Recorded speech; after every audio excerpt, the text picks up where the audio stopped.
जिहाद शब्द की परिभाषा पर चल रहे विवाद के बीच आज बिहार के गवर्नर और इस्लामिक मामलों के जानकार आरिफ मोहम्मद खान ने मौलाना महमूद मदनी पर निशाना साधा।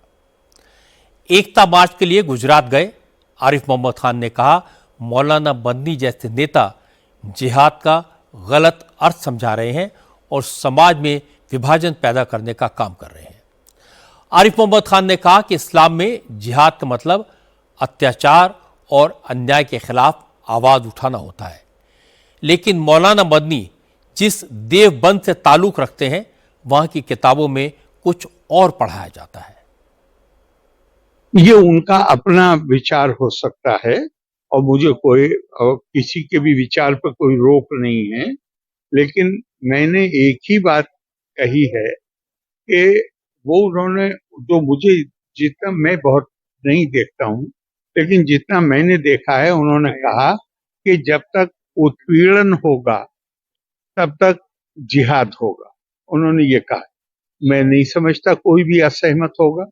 उत्पीड़न चाहे आपका हो, चाहे किसी और का हो, चाहे मेरा हो, उसके खिलाफ आवाज उठाना कुरान उसी को जिहाद कहता है। लेकिन मौलाना मदनी पब्लिक में जो भाषण दे रहे हैं वो वास्तविक नहीं है। क्यों नहीं है? क्योंकि वो जो देश का सबसे बड़ा मदरसा है उससे बंधे हुए हैं और वहां पे ये पढ़ाते हैं कि जिहाद का मतलब है कि मैं जिस धर्म का मानने वाला हूं मैं आपको आमंत्रित करूं कि आइए, और आप अगर नहीं आते हैं तो मैं आपके खिलाफ लड़ाई लड़ूं। वहां पे किताब मौजूद है जो उनके यहाँ पढ़ाई जाती है। तो ये दोहरापन मुझे बहुत थोड़ा सा समस्या नजर आती है इसमें।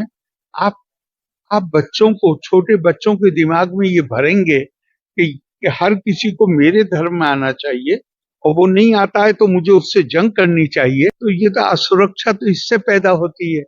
असुरक्षा किसी और चीज से थोड़ी पैदा होती है। इस्लामिक स्कॉलर्स मानते हैं कि आजकल जिहाद का गलत मतलब लगाया जाता है। वो ये भी जानते हैं कि इसकी शुरुआत उन किताबों से होती है जो मदरसों में पढ़ाई जाती है। अब मौलाना मदनी कह रहे हैं कि वो लोगों को जिहाद का असली मतलब समझाएंगे।